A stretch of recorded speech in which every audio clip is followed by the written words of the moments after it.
سلام البنات، اليوم ان شاء الله غنصايب معاكم البغرير ديال الفينو.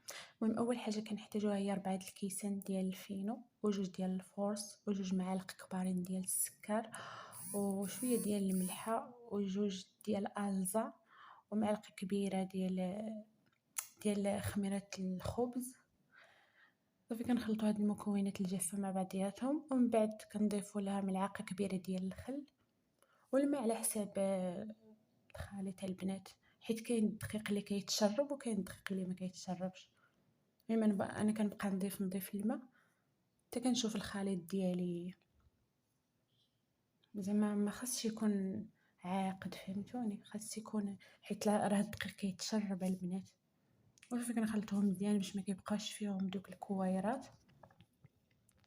وصافي البنات راه دغيا كيوجد هاد البغرير وكنخلطوهم مزيان ومباشرة كنمشيو نحطو واحد المقلة على النار تتسخن مزيان ومن بعد كنحطو الخليط ديالنا. انا البنات غنخليوه قدام عينيكم باش تشوفوا النتيجة.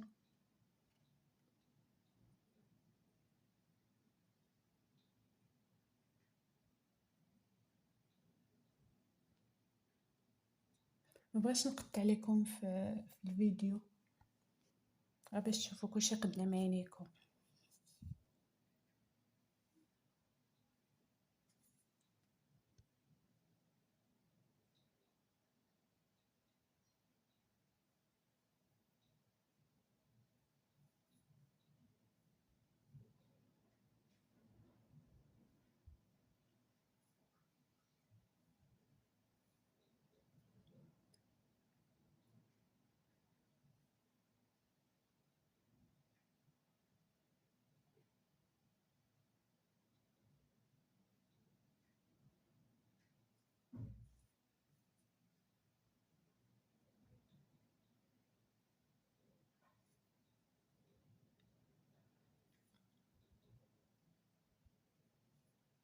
كيما كتشوفوا البنات،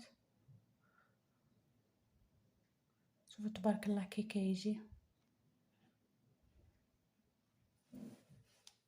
دابا البنات خليكم معايا غنكملوا العجينه ديالنا بنفس الطريقه وغتشوفوا النتيجه النهائيه ان شاء الله.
وهي النتيجه النهائيه البنات، كما كتشوفوا راه كيجي مفشفش تبارك الله.